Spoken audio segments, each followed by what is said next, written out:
मंगलम भगवान वीरो मंगलम गौतमो गणी मंगलम कुंद कुंदाद्योस्तु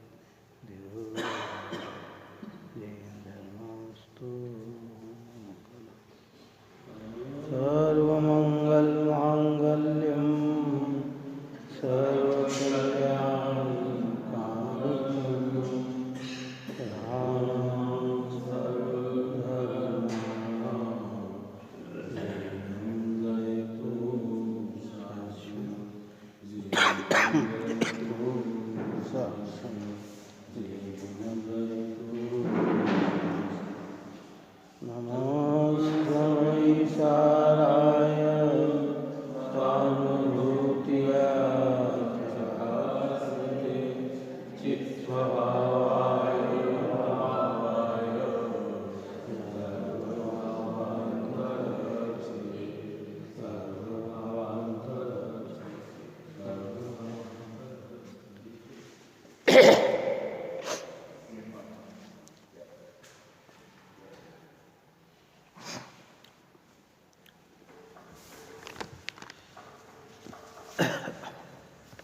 था 67 अपने पूर्ण हुई थी।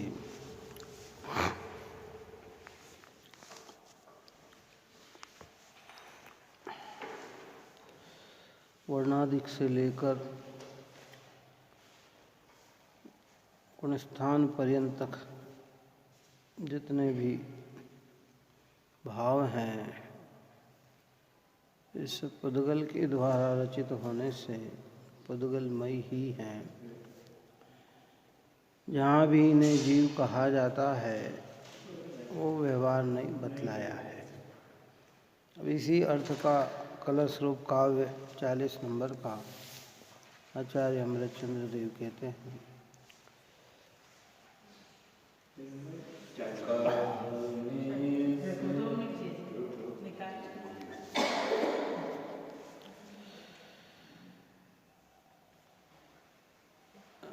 कहने से ही घी का घड़ा घड़ा न घीमय हो,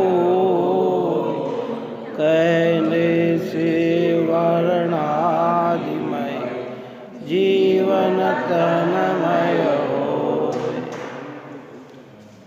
क्या कहते? कहने से ही घी का घड़ा घड़ा न घीमय होय, कहने से वर्णादिमय जीवन तन्मय हो।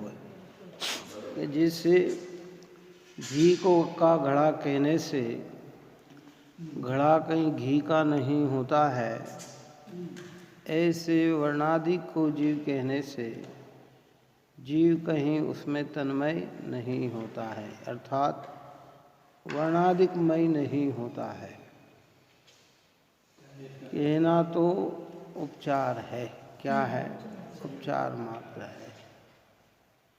व्यवहार का अर्थ है, व्यवहार किसे कहा जाता है कि जो एक द्रव्य का दूसरे द्रव्य में उपचार करता हो, कथन करता हो। एक द्रव्य के भाव को दूसरे द्रव्य में मिलाकर कथन करता हो, वो सब व्यवहार है ना। जो पराश्रित कथन करता हो वो सब व्यवहार है। तो ये क्या है कि कहने से घी का घड़ा, कि अगर कोई ये कहे कि घी का घड़ा है तो उसका कहने से कोई घड़ा तो घी में ही नहीं होता है। घड़ा तो काय का है? मिट्टी का है। मिट्टी का घड़ा है। एक ही घड़े पे अनेक प्रकार से आरोप आता है। जब वो मिट्टी का घड़ा कुम्हार के घर में पड़ा होता है तो कहते कुम्हार का घड़ा। वह घड़ा बेच के किसी व्यक्ति के पास आ जाता है तो कहते ये घड़ा उन व्यक्ति का है। क्या कहते हैं? और उस घड़े में चीज भर दी जाती है तो वो घड़ा उसका कहलाता है ना। तो मतलब ये सब उपचार है। ऐसे वर्णादिक से लेकर गुणस्थान पर्यंत तक जितने भी आरोपता जीव पे आती है वह सब आरोप उपचार है। परमार्थ से जीव उसमें तन्मय नहीं है।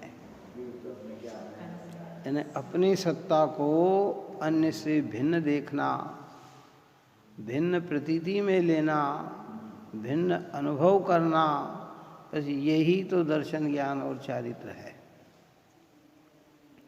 ऊपर में कहा था कि साध्य आत्मा की सिद्धि तो दर्शन ज्ञान चारित्र से होती है। काय से होती है? सिद्ध भगवान काय से बने? कि दर्शन ज्ञान और चारित्र से बने। वो दर्शन क्या है? कि भिन्न वर्णादिक और रागादिक से अपने ज्ञान को भिन्न जानना, भिन्न प्रतीति करना और भिन्न रूप अनुभव करना। अब जिसे जानने में ही नहीं आए, वो जो यही मान ले कि घड़ा ही घी का होता है, तो घी और घड़े की भिन्नता को कैसे करेगा, कैसे अलग अलग करेगा? श्लोकार्थ कहते हैं, यदि घी का घड़ा ऐसा कहने पर भी घड़ा एवं घी मय नहीं है, मिट्टी मय ही है, तो इस प्रकार वर्णाधिक मान जीव ऐसा कहने पर भी जीव है वह वर्णाधिक मय नहीं है, ज्ञान घन ही है। मैं तो हर अवस्था में, चाहे जैसी व्यवस्था शारीरिक हो, संयोगित हो, कि मैं तो ज्ञान घन ही हूँ। रोग दशा हो चाहे निरोग दशा हो, रंक दशा हो चाहे राव दशा हो, मूर्ख दशा हो चाहे विद्वत दशा हो, मैं तो ज्ञान घन ही हूँ। गुणस्थान हो चाहे मार्गणा स्थान हो, चाहे अध्यात्म स्थान हो, चाहे संयम लब्धि स्थान हो, चाहे पर्याप्त हो चाहे अपर्याप्त हो, कर्म हो नो कर्म हो, वर्ग हो वर्गणा हो, स्पर्धक हो, प्रत्यय हो, स्थिति भाग अनुभाग है, प्रकृति प्रदेश, चाहे जैसी अवस्था हो, संस्थान हो, शयनन हो, शरीर हो, संघात हो, मैं तो ज्ञान घन ही हूँ।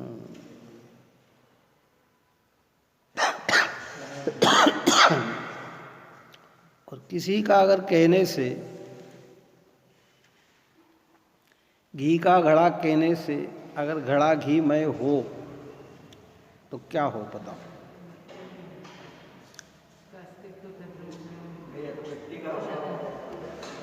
मिट्टी का ही हवा होगा है। और फिर मिट्टी का घड़ा भी घी के वजन में तुलना चाहिए, पैसे उतने आना चाहिए उसके। कितने आना चाहिए? कितने आना चाहिए? 5 किलो का घड़ा हो मिट्टी का और 10 किलो घी हो तो 15 किलो के पैसे दो फिर उसको, क्या है? ये नहीं, वहाँ तो हम भेद ज्ञान करेंगे कि नहीं साहब ये तो बारदान है, इसके पैसे थोड़ी लगेंगे। आप तो घी के ले और ज़्यादा से ज़्यादा हो तो मिट्टी के जो बनाने का पैसा है उसके पैसे ले लो, है? इसलिए ज्ञान घन ही भावार्थ कहते हैं। घी से भरे हुए घड़े के व्यवहार से घी का घड़ा कहा जाता है, तथापि निश्चय से घड़ा घी स्वरूप नहीं है, घी घी स्वरूप है। निश्चय से घड़ा घी स्वरूप नहीं है, घी घी स्वरूप ही है।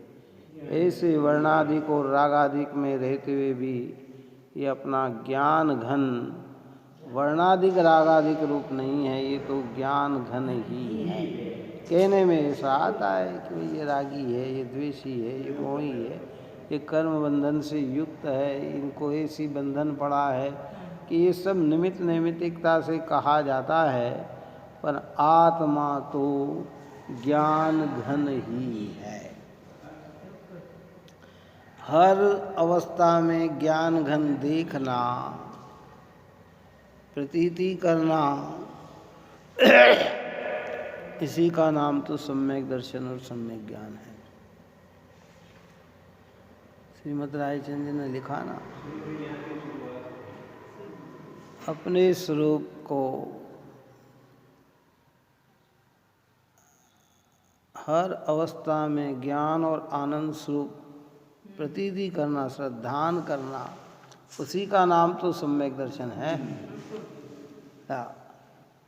अपने अखंड स्वभाव की सदा प्रतीति करना। यह आत्मा तो ज्ञान घन ही है। जैसे कितने ही घड़े में घी लिपटा रहे, पर घी तो घीमय ही है, मिट्टीमय नहीं है। उस समय यही दृष्टांत चलते थे, क्योंकि उस समय तो मिट्टी के ही सारे बर्तन होते थे। जितने होते थे सब मिट्टी के ही होते थे। चाय भी काय में पीते तो कि मिट्टी में पीते थे, सकोरे में। आज शौकीना तौर पे है वो। हाँ, आज तो उसको फैशन होगी। उस समय मिट्टी की कोई कीमत नहीं थी। क्या समझते हैं? आज तो आप फैशन में भी हो तो 5 रुपए का एक हो गया, कितने का हो गया? 5 रुपए की चाय और 5 रुपए का वो, कितना? तो वो तो आज फैशन रूप, शौकीना तौर पर जिस चीज़ को वेस्टेज मान लिया था उसको आज फैशन हो गई। क्या ये तो फैशन है। वहाँ गए थे तो साहब वो दूध पिलाया उनने, उसमें है सकोरे में दूध पिलाया साहब। क्या तो कहते कि ये उस समय चलते थे। आज घी के डिब्बे में घी भर दो तो भी घड़ा घी में, डब्बा घी में ही नहीं है। जो डब्बा तो जिसका बना है वो उसी रूप है, उसी रूप है, वो उस रूप नहीं।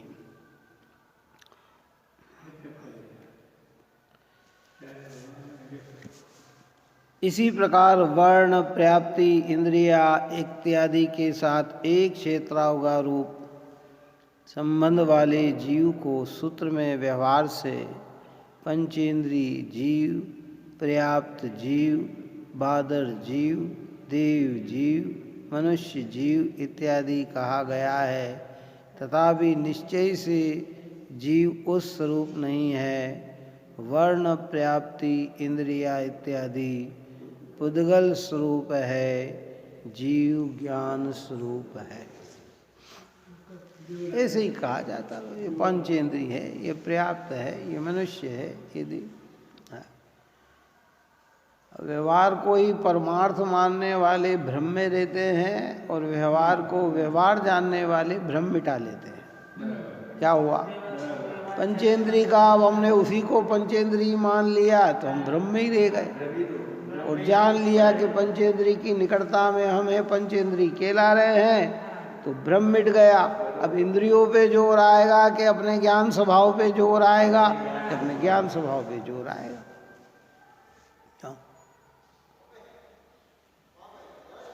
कहने में आता है बस ये व्यवहार है। हर चीज का अपना अपना एक दायरा होता है। कितने ही विकट निकट रह जाए, वस्तु उस रूप नहीं होती है भाई। अनादिकाल से हम इंद्रियों की निकटता में पड़े हुए हैं, लेकिन एक भी इंद्रिय कभी आत्मा रूप नहीं हुई। और अनादि से आत्मा को आत्मा न जाना तो भी आत्मा कभी इंद्रिया रूप नहीं हुई। नहीं जाना तो भी आत्मा आत्मा ही। वो तो उस रूप ही रहेगा ना, जो जिस रूप है वो उस रूप ही रहेगा। अब उसकी कीमत कोई करे तो करे, ना करे तो ना करे। और जिनकी समझ में आ जाती है वो उनका कीमत करके अपना प्राप्त कर लेते हैं। क्या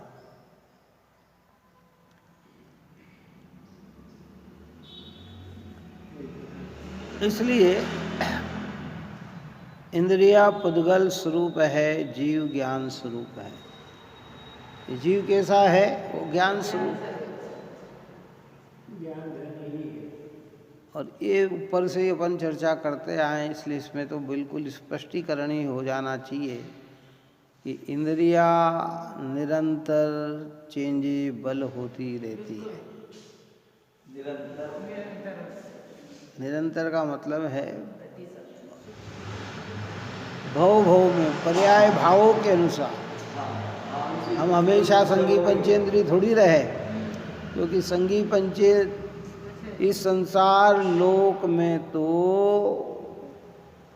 त्रस पर्याय में रहने का समय भी 2000 सागर है। कितना उत्कृष्ट काल। और उस त्रस पर्याय में 2 इंद्री से लेकर पंचेंद्री संगी तक सब आ जाते हैं। 2 से 5। और अनंत काल तो ये जीव रहता है एकेंद्री पर्याय में।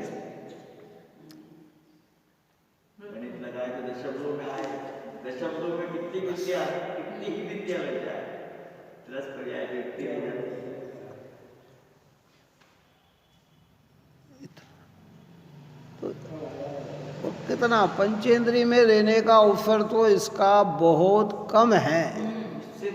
हाँ,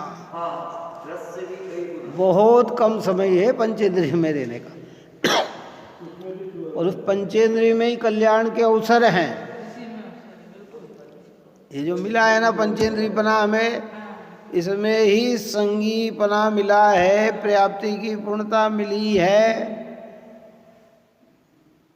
सम्यक दर्शन के निमित्त सब मिले हैं। अब इसमें अपना कार्य कर ले तो कर ले, नहीं तो फिर एक इंद्रिय पर्याय में चला जाएगा। क्या ज्ञानियों ने तो दृष्टांत दिया है कि देखो भाई, अमावस की रात हो, घनघोर बादल छाए हुए हैं और बिजली चमक रही है। उस बिजली की चमक में मोती पिरो लिया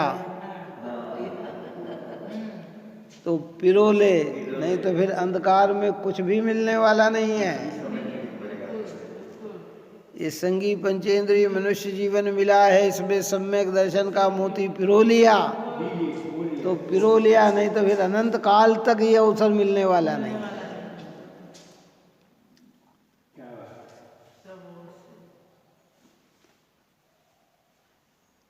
नहीं साहब, इसके बाद जाके कर लेंगे। अरे भैया, किसी ने किसी के कर्म देखे नहीं है कि कल किसके कर्म का उदय किस रूप में आके खड़ा हो।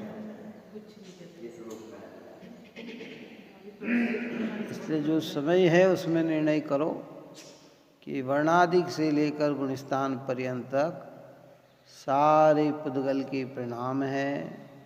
मेरा चैतन्य आत्मा तो ज्ञानमय है, जिससे मिट्टी के घड़े में घी भरा होने से घी का उपचार किया जाता है, ऐसे वर्णादिक में जीव का उपचार किया जाता है। और घड़ा अलग है और घी अलग है, ऐसे ही वर्णादिक अलग है और चैतन्य स्वभाव अलग है। सारी चीज जितना चिंतन में डाल सकोगे डालो, बस बार बार बार बार बार बार। कब तक करे चिंतन? जब तक वस्तु की प्राप्ति ना हो जाए तब तक करते रहो बस। और प्राप्त हो जाने के बाद फिर उसका चिंतन नहीं रहेगा, खत्म हो जाएगा। फिर तो उसकी सुरक्षा कैसे की जाए ये भाव आएगा। वस्तु जब तक प्राप्त नहीं होती तो प्राप्त करने का विचार बना रहता है, और प्राप्त हो जाए तो ये नष्ट न हो ऐसा विचार बना रहता है।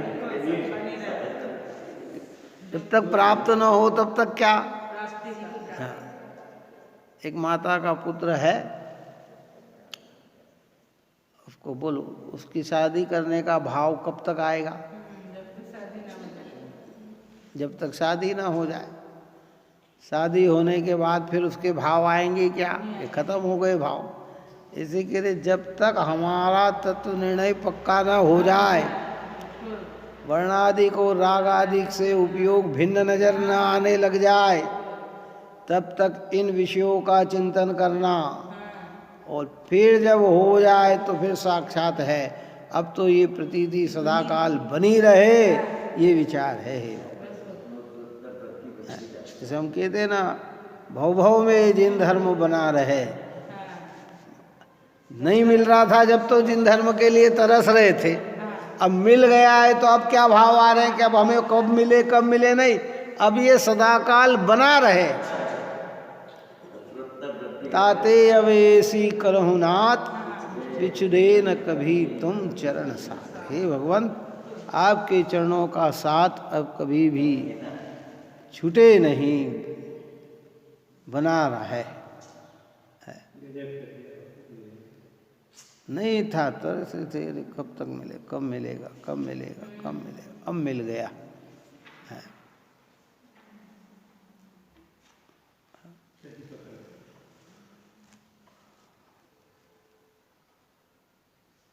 जन्म जन्म की पूंजी मिल गई भैया, अनंत जन्मों की पूंजी मिल गई, जो पहले यूं ही गंवा दी थी।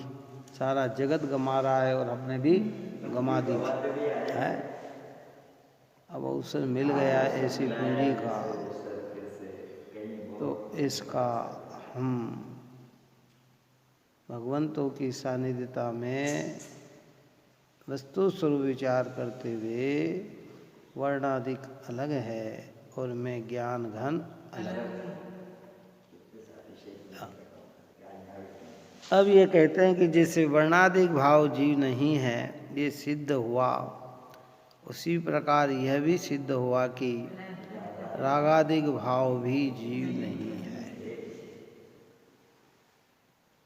ये सिद्ध कर दिया कि वर्णगंध स्पर्श रस पुद्गल के परिणाम हैं।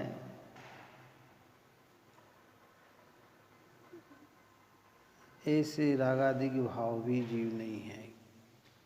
क्यों जीव नहीं है, सिद्ध किया।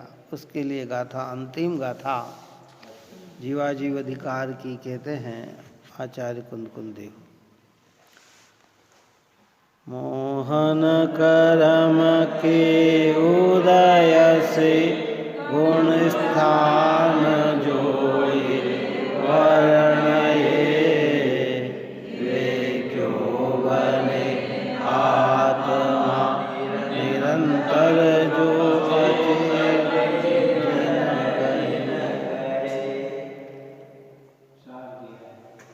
वे क्यों बने आत्मा निरंतर जो अचेतन जिन कहे। जिनेंद्र भगवान ने जिसे अचेतन कहा है वह जीव कैसे बने, मोह कर्म के उदय से। गुणस्थान जो ये वर्ण है, गुणस्थान किसे कहते हैं, मोह और योग के निमित्त से आत्मा के जो परिणाम को दर्शाते हैं उनको कहते हैं गुणस्थान। मोह कर्म पौद्गलिक है, उस पुद्गल का जब उदय आता है तो जीव के अंदर जैसे परिणाम होते हैं उसको कहते हैं गुणस्थान। आपका स्थान यानी ठहरना, जगह, कौन से गुण आपके अंदर है तो आपकी जगह कौन सी है, ऐसा। अनादि से मिथ्यात्व के उदय में मिथ्यात्व भाव चल रहे हैं। कौन से चल रहे हैं?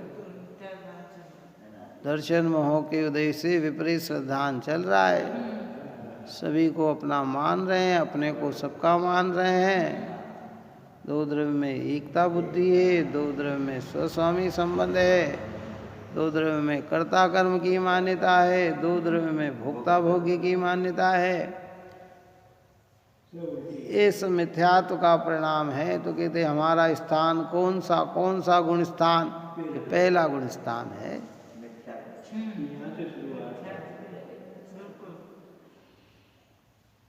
जीव तो गुणस्थान तीत है, पर वो निमित्त, जैसे घड़ा तो घी से रहित है, लेकिन घी भरा होने से घड़े का घी का घड़ा कहा जाता है। इसे जीव तो चैतन्यमयी है, लेकिन कर्म के उदय में जो परिणाम दिखते हैं तो जीव को वो उस परिणाम में कहा जाता है। लगा दिखे भाई कौन सा गुण स्थान। अब इसमें भी कोई गृहीत मिथ्यात्व, कोई अगृहीत नहीं। एक मिथ्यात्व गुण स्थान में असंख्यात परिणाम होते हैं। पहला गुण स्थान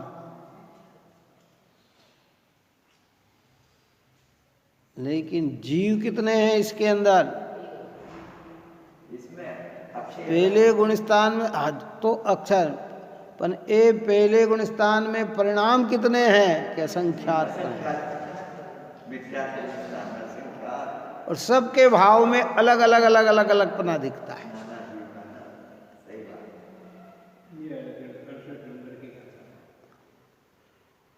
जितने भी मत मतांतर है, जितनी भी मान्यता है, सबके अलग अलग प्रकार है। इतने सारे देशों में है ना, सब देशों की मान्यता अलग अलग है भाई।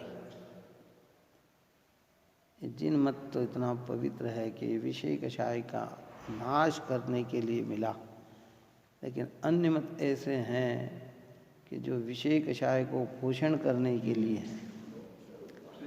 उन्हीं को धर्म मानते, वो उसी में धर्म बताते हैं, वो उसी में करते हैं। और मनुष्य को उसकी अनुकूलता भासती है तो उसको स्वीकार कर लेता है कि हाँ ये बात तो सत्य है। लोक व्यवहार में है। कोई किसको मानता, कोई मानता है।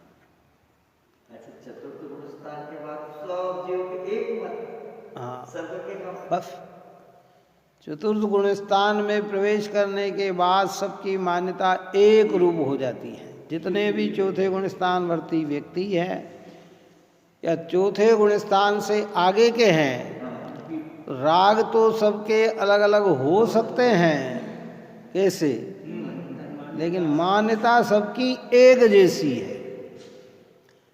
और फिर छठे गुण स्थान में तो राग भी एक जैसा दिखने लग जाता है, खाली ऊपर नीचे का परिणाम है कि छठे गुण स्थान वाले व्यक्ति को तिल तुस मात्र ग्रहण करने का भाव नहीं आता तो सारे को नहीं आता है। एक भी जीव के घात करने का भाव नहीं आता तो सारे ही जीवों को नहीं आता है। जितने भी छठे गुण स्थान में रहने वाले हैं सबको नहीं आता। पंचम गुण स्थान में तो अंतर है। पंचम गुण स्थान के तो 11 भेद बताए ना, तो प्रेत दिया। अब आरंभ त्याग वाले को आरंभ करने का भाव नहीं आएगा, लेकिन पहली प्रतिमा का धारी है तो आरंभ का भी भाव आता है समझ आए। उसको तो रोटी बनाने खिलाने के भी भाव आते हैं। और 8वीं प्रतिमा धारी फिर वो रोटी भी नहीं बनाता, बने बनाए ही वो रोटी का प्रयोग करता है, आरंभ का ही त्याग कर जो लिमिटेशन है। ऊपर 10वीं प्रतिमा में परिग्रह त्याग अनुमति त्याग भी दे देता, अनुमति भी नहीं कहता है। 8वीं प्रतिमा धारी तो भी अनुमति भी दे सकता है।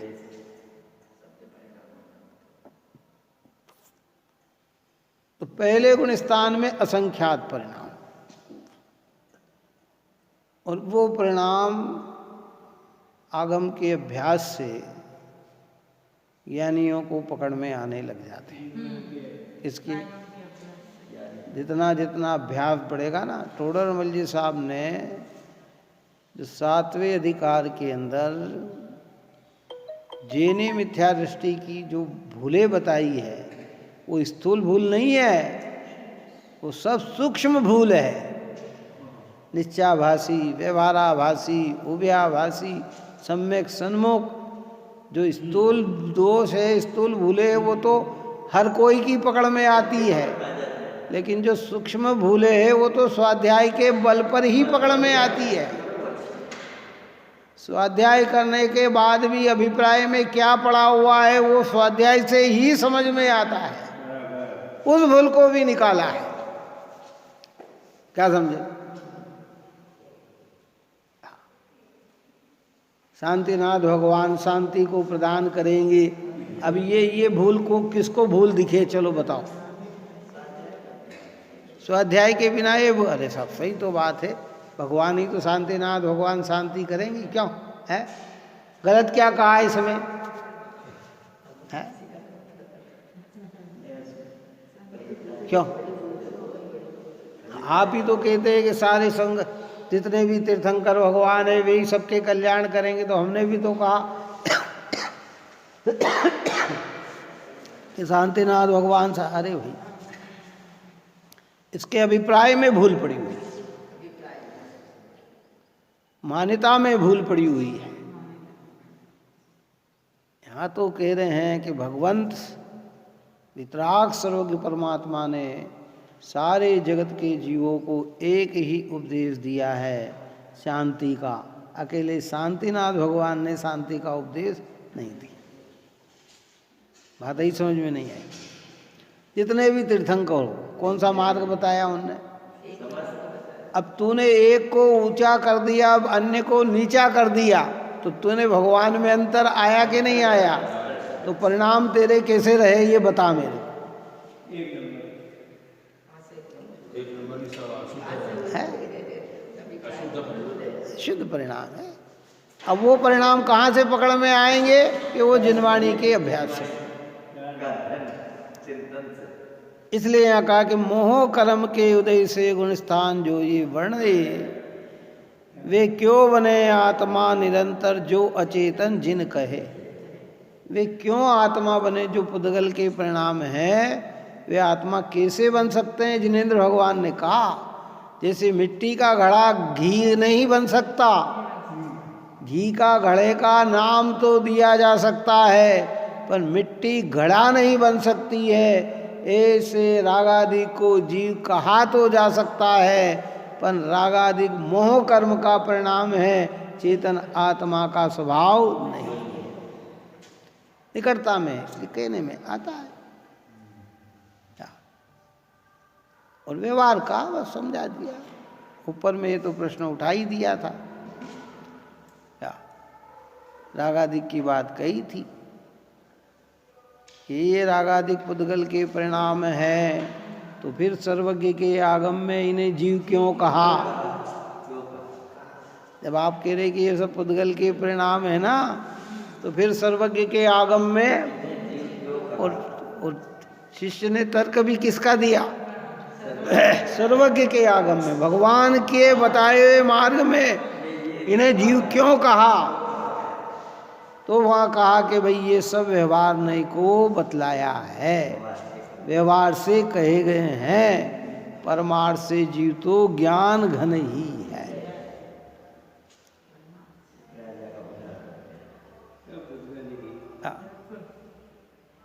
जो यह गुणस्थान है वे मोह कर्म के उदय से होते हैं, ऐसा सर्वज्ञ के आगम में वर्णन किया गया है।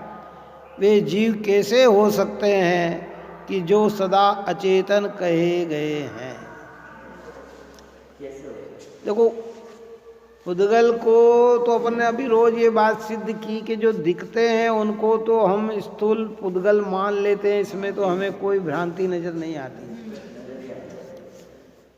लेकिन सूक्ष्म चीज को हमें भासती नहीं, दिखती नहीं, तो वो हमारी मान्यता में जीव बने रहते। यहाँ कहते जो पुद्गल से रचित है वो सब क्या है? पुद्गल ही है।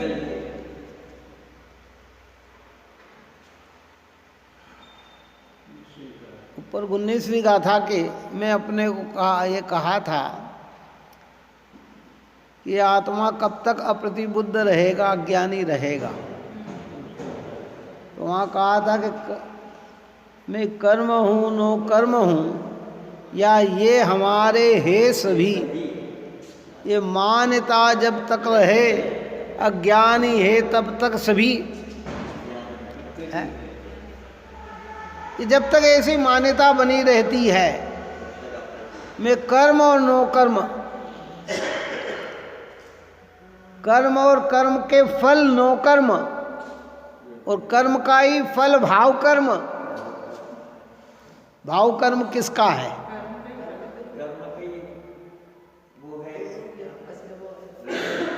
ये ऊपर की गाथा में कहा मोह कर्म के उदय से, मूल गाथा है कुंद आचार्य की।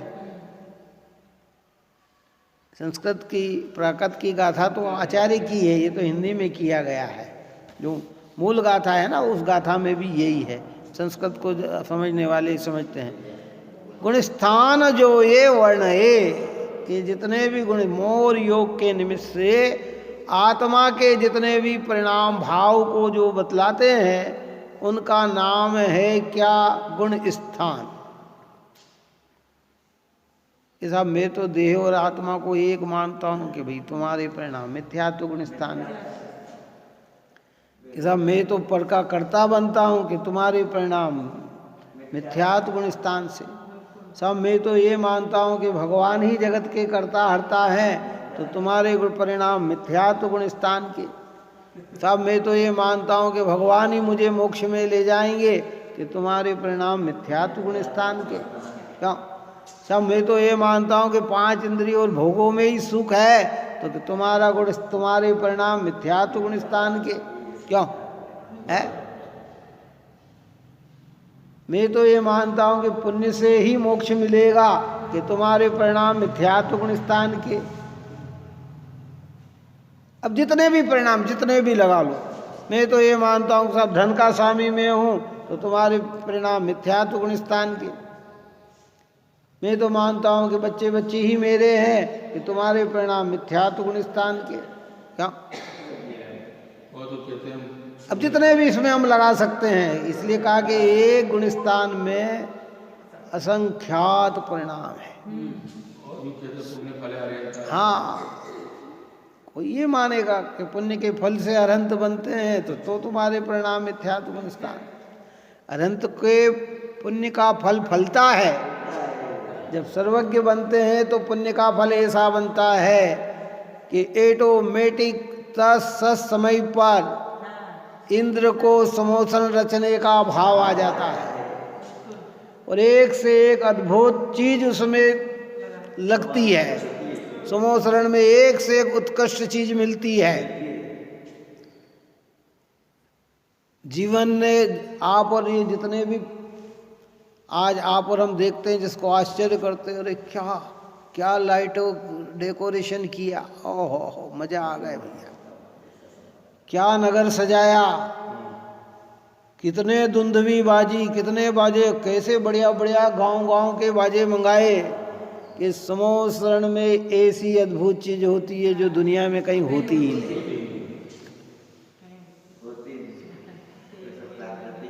तो ये किसका पुण्य फला?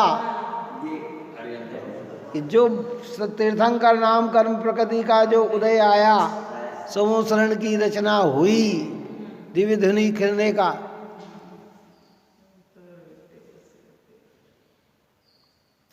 ये अद्भुत बात आई। अब लोग मानते हैं कि पुण्य से तीर्थंकर बनते हैं। अरे ये तो व्यवहार कथन है, परमार्थ कथन नहीं है भाई। परमार्थ तो तीर्थंकर तो जीव सम्यक दर्शन ज्ञान चारित्र की आराधना से बनता है, और सम्यक दर्शन ज्ञान चारित्र के साथ जो संसार से निकलने का भाव और सारे जगत के कल्याण करने के जो भाव देते हैं, उन भावों से पुण्य प्रकृति का बंध होता है। और जब वो उदय आता है तो ऐसी व्यवस्था ऑटोमेटिक। तो कौन सा गुणस्थान? की पहला गुणस्थान शास्त्र में कहते भाई सम्माप लो, आपका गुणस्थान कौन सा है। इस गुणस्थान के बाद सबकी मान्यता बदल जाती है। इसलिए पहले से दूसरे में कोई नहीं जाता। पहले से अगर परित्याग होगा, छलांग लगाएगा तो सीधा चौथे में पहुंच जाएगा। सम्यक्त में कमजोरी होने पर तीसरा आता है, दूसरा आता है, और छूट जाने पर फिर पहला आ जाता है। दूसरा तीसरा उतरने का नाम है, चढ़ने का नाम नहीं। ये उतरने का नाम है। परिणामों की दशा चलती है। कितना, इसलिए 7वें अधिकार में इतनी सूक्ष्म चर्चा करी, कैसे कैसे परिणाम लाए। हम पूरे भाव से भक्ति कर रहे हैं, पूरे अच्छे कार्य कर रहे हैं, पूरी शुद्धता भी रख रहे हैं, लेकिन एक अंदर में ललक ये है कि बस यही धर्म है और यही धर्म हो गया, तो भी आचार्य कहते हैं कि तुम्हारा गुणस्थान। अब सोचो, आप व्यवहाराभासी धर्मधारक है, कुगुरु कुदेव को धर्म को नहीं मानते, सच्चे देव शास्त्र गुरु को ही मानते हैं, और फिर भी आत्म अनुभव नहीं करता है, तो भी गुणस्थान कौन सा? तो पहला ही।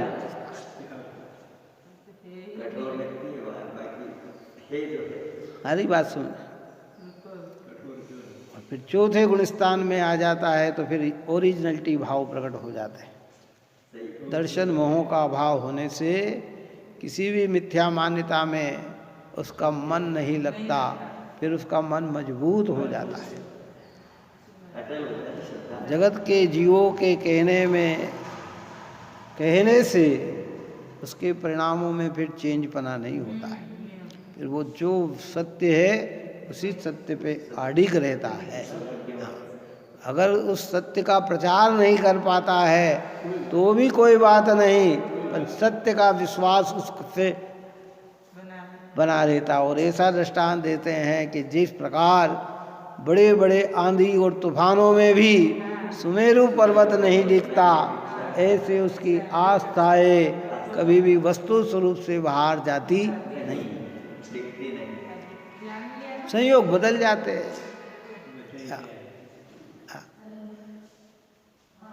इसलिए कहते हैं ये जितने भी ऊपर में वर्णादि कहकर सारे स्थूल पुद्गलों की चर्चा की और रागादि कहकर सूक्ष्म पुद्गलों। हाँ, रागादि को भी जो अपन ने परसों भी दृष्टांत दिया, कई बार दे दिया है कि दाल में अगर चरकास आई है तो वो दाल की नहीं है, वो काई की है? मिर्ची की ही है, भले आंखों से दिखे या न दिखे। बात समझ में आई कि नहीं? आंखों से दिखे या न दिखे, अगर उसमें चरकासपन आया है तो वो दाल का नहीं है। ऐसे ही उपयोग में राग दिखा है तो वो अपने चेतन का नहीं है, वो तो कर्म का है, मोहिनी कर्म का है। मिथ्या अभिप्राय के परिणाम दर्शन मोहिनी के हैं और राग देश के परिणाम चारित्र मोहिनी के हैं। दयादान पूजा भक्ति व्रत शील संयम के जितने भी परिणाम हैं वो चारित्र मोहिनी के हैं। हिंसा आदि के जितने भी परिणाम है वो चारित्र मोहिनी के तीव्र परिणाम है, संक्लेश परिणाम है, पाप परिणाम है। और विपरीत मान्यता का जितना भी परिणाम है वो दर्शन मोहिनी का परिणाम वो।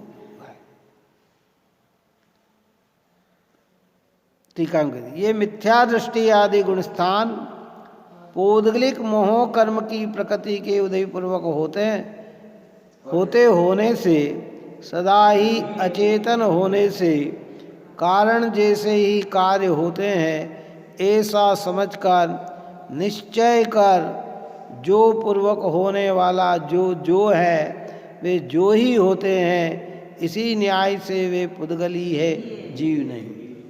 ये न्याय बताया है कि जो होती है, जो को बोए तो जो ही होती है, वो मक्की नहीं हो सकती है। बात आ रही समझ? कारण जैसा कार्य है, सोने से बनी हुई वस्तु सोना ही हो सकती है, वो पीतल नहीं हो सकती, तांबा नहीं हो सकती है। और पीतल तांबे से बनी हुई चीज पीतल तांबे ही हो सकती है, सोना नहीं हो सकती है। गेहूं बोने से मक्की नहीं हो सकती है। कई बार ऐसे होते हैं कि मक्की के खेत में ज्वार भी उग जाती है, तो कैसा हमने तो मक्की बोई थी, अरे भाई उसमें एक बीज ज्वार का आ गया होगा तो वो ज्वार खड़ी हो गई। क्यों होती है कि नहीं होती है? कई सोयाबीन बोते उसमें कोई दूसरी चीज आ जाती तो वो वैसे ही उग जाती है खेत में। तो जो जिसका बीज है वही उत्पन्न होगा, दूसरा नहीं होगा है। इस नीति न्याय से ये हमें समझना चाहिए कि पुद्गल से पुद्गल के ही परिणाम होते हैं, चाहे वो पुद्गल स्थूल हो चाहे वो पुद्गल सूक्ष्म। अब जीव के साथ रहने से जीव जैसे भास रहे हैं, तो हमारी अनादि काल से इन रागादि भाव में आत्मपने की मान्यता बन गई। उसकी कुमार का जीव देखो स्थूल में कहते हैं भाव सुधारो, तो उसका अर्थ है जब सामान्य जीव को पहली बार कहते भैया अपने परिणाम सुधारो, अपने भाव सुधारो, अपने भाव में निर्मलता लाओ, अपने परिणाम को अच्छे रखो, तो उसका अर्थ है कि पाप भाव से अपने परिणाम को सुधारो। काय को? कठोर भाव से अपने। और फिर जब धर्म में आकर जब कहते हैं अपने परिणाम सुधारो, तो वहाँ पाप पुण्य की बात नहीं है, वहाँ मिथ्या दर्शन, मिथ्या ज्ञान और मिथ्या चारित्र की बात है। बात आ रही? समझ में नहीं आ रही? जब हम धार्मिक दृष्टि से कहते हैं कि अपने परिणाम को निर्मल रखो, अर्थात सम्यक दर्शन ज्ञान चारित्र से युक्त रहो, सम्यक दर्शन ज्ञान चारित्र में विशुद्धि लाओ। एक पहली विशुद्धि होती है शुभ अशुभ वाली, अशुभ से हटकर शुभ में आए तो कहते कि विशुद्ध परिणाम हो गए, विशुद्धि हो गई।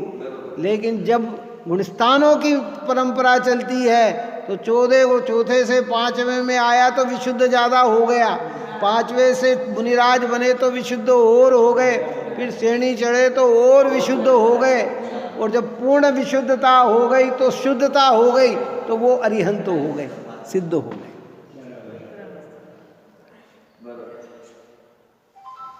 अभी हमारी भूमिका कठोर है तो कि भाई परिणाम को अच्छे रखो।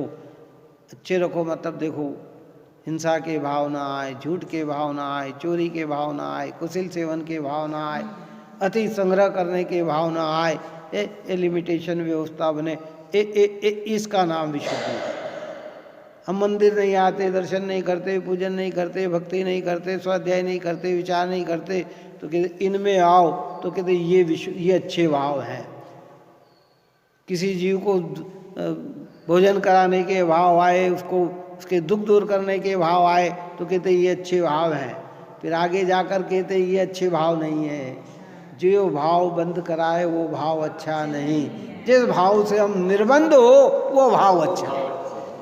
तो ऐसे ही रागादिक को पहली भूमिका में आत्मा का कहा, क्या कहा, और फिर जब तत्व ज्ञान का अभ्यास हुआ तो कहते हैं अभी जिसके निमित्त से हुए हैं ये उसी के हैं, मेरे चैतन्य आत्मा के नहीं है। इन जो मेरी आत्मा के नहीं है वे मेरी आत्मा में धर्म पैदा कैसे कर सकते हैं? जो मेरे नहीं है वो मुझे पोषण कैसे कर सकते हैं? इसलिए कहा इस न्याय से निश्चय पूर्वक जो पूर्वक होने वाले जो वे जो ही होते हैं, इसी न्याय से वे पुद्गली है, जीव नहीं। और गुणस्थान का सदा ही अचेतनत्व तो आगम से सिद्ध होता है। ये अचेतनत्व है। देखो दो प्रकार के अचेतन की चर्चा जिनागम में आती है, बहुत गजब की बात है। देखो कई बार चर्चा निकल गई, भाई ये तो माला माल बनाने वाली चीज मिल गई हमें है। जो आँखों से दिखते हैं वे तो अचेतन है ही, जिसमें स्पर्श रस गंध वर्ण है वे तो अचेतन है ही, पर जिसमें ज्ञान नहीं है वो भी अचेतन है। ये आगे गुणसित्तरवीं गाथा में कहेंगे, गुणसित्तर 71 में आश्रव को जो जड़ कहा, रागादि को जो जड़ कहा, तो उसका अर्थ यही कहा है कि राग में ज्ञान नहीं है। ज्ञान राग को जानता है पर राग ज्ञान को नहीं जानता है।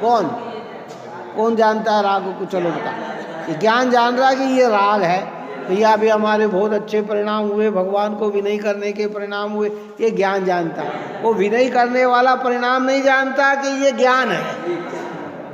ज्ञान को तो ज्ञान जानेगा, कौन जानेगा? तो जिसमें ज्ञान नहीं वो क्या हो गया? वो भी जड़ हो गया, अचेतन हो गया। तो ये वर्णाधिक से लेकर रागाधिक पर्यंत सारे भाव क्या हो गए? अचेतन हो गए, जड़ हो गए, पुद्गल के हो गए। अपेक्षा से ही समझना हो जितनी तरीके से समझाया जा रहा है। बार बार इसका घोलन चिंतन करके निर्णय करके मजबूत हो जाओ बस। व्यवहार कहेगा, बार बार कहेंगे, क्या कहेगा? यही कहेगा कि अरे साहब मेरे भाव ऐसे, मेरे भाव ऐसे, मेरे भाव। ज्ञानी जानते हैं कि मैं तो चैतन्यमय हूँ।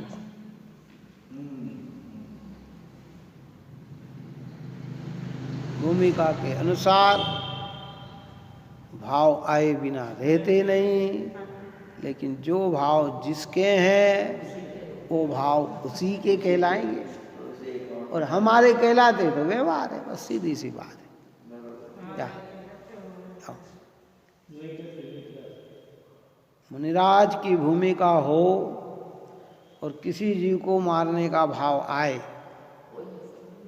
तो हमारे यहाँ कहते हैं कि ये गुणस्थान तीत हो गए, क्योंकि उस भूमिका में वैसा भाव आता ही नहीं। मुनिराज की भूमिका हो और किसी जीव को बचाने का भाव आए तो फिर वो आ सकता है। बचाने का एरिया समिति में जीव को बचाने का ही भाव आता है। काय का भाव आता है, घात न हो, मौन रहने का भाव होता है, ज़्यादा न बोले, जीव हिंसा न हो, बात है। तो ये भाव आ सकते हैं, पर ये भाव मैं करता हूँ, ये भाव से मेरा मोक्ष हो जाएगा, कि फिर ये भाव पहले गुणस्थान में आते हैं, ये भाव ऊपर के गुणस्थान में नहीं है। बचाने का भाव आ सकता है, उसकी प्रक्रिया आ सकती है। मुनिराज की भूमिका में किसी को मृत्युदंड देने का भाव आ सकता है। सम्यक दृष्टि की भूमिका में किसी को मृत्युदंड देने का भाव आ सकता है कि नहीं? आ सकता है। हाँ,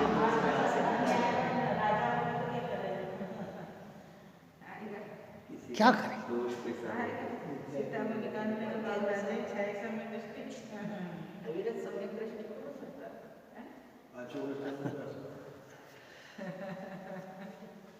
क्या करे जीव? आ सकता है, नीति न्याय पूर्वक सारी प्रक्रिया होती है। राजा महाराजा होते थे तो फिर उस समय अगर कोई डाका डाला, हिंसा करी, चोरी करी, तो फिर उसको दंड देते कि नहीं देते हैं? उसकी चर्चा है, वो आ सकता है,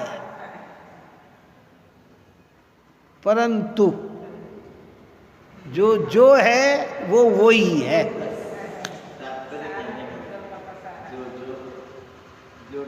यहाँ ऐसा अर्थ नहीं ले हो, हल्का अर्थ नहीं निकालना। इन बातों को जो चर्चा की है उसका अर्थ ये नहीं, ये तो गुणस्थान प्रमाणता में बताया कि इस गुणस्थान में ऐसा भाव भी आ सकता है। होता ही ये नहीं कहा, आ सकता है। और मुनिराज की भूमिका में ऐसा भाव आता ही नहीं है। उनके अंदर भाव ही नहीं आता। ये उनकी गुणस्थान प्रमाणता की विशुद्धि। इन सब राष्ट्र के लिए तो ऐसा भाव आ सकता होगा उनके अंदर, कि वो राष्ट्र में हो तो भी ऐसा भाव नहीं आता।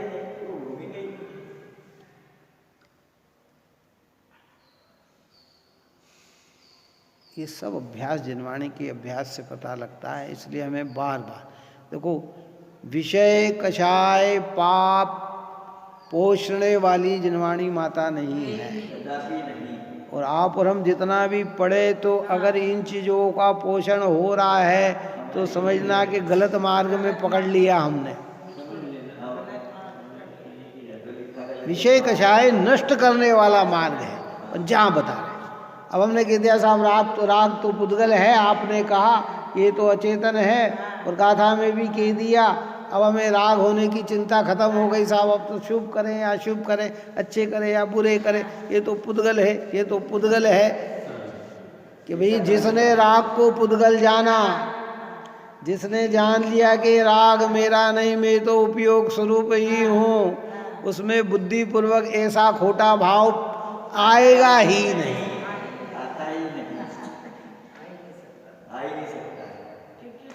समझ में आए? ये 5 इंद्री के भोग का राग पुद्गल का है, तो ऐसा जिसने समझ लिया उसको 5 इंद्री में उछल उछल कर भोगने का भाव आएगा ही नहीं।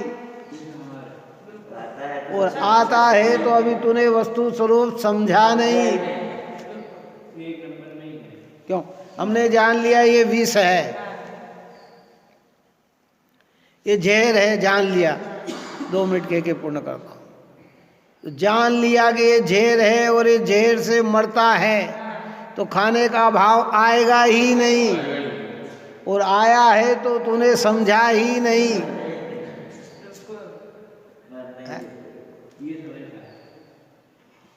और कदाचित उसको आएगा तो ऐसा आएगा कि जिससे सुधारा हो। कई औषधियाँ ऐसी बनती है जिसमें उसका प्रयोग किया जाता है। किसका प्रयोग किया जाता है? और उसकी एक मात्रा होती है। चक्रवर्ती को 6 खंड जितने का भाव आया तो भोग के लिए नहीं आया, ये धर्म की स्थापना बनी रहे और सारे जगत में हिंसा आदि कार्य न हो, खोटे कार्य न हो, सारा जैन धर्म की साम्राज्यता को स्वीकार करे। और चक्रवर्ती की 96,000 पत्नियां में कितनी म्लेच्छ पत्नियां भी थी? कितनी पत्नियां थी? क्योंकि वो कोई चुन चुन के शादी थोड़ी करते चक्रवर्ती। कौन? वे तो गए भेंट स्वरूप राजा, उनसे संबंध बनाने के लिए अपनी बच्चों को शादी कर देते थे कि आप हमारे संबंध बने रहे। तो जहाँ गए वहाँ बहुत सारी चीज़ें हैं। अब गंभीरता में जब विचार करें तब ये बातें सब आती है। इसलिए इन्हें सब पुद्गलमय सिद्ध करने का अर्थ, तुम ज्ञान घन हो, ज्ञान का अनुभव करो और ज्ञान का रस लो। ये बात जिनवाणी माता कहना चाहती है। आप और हम सभी जीव इसी प्रकार के भेद ज्ञान में लगे और अपने जीवन को पवित्र बनाए, यही मंगल भावना।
रावणी के ज्ञान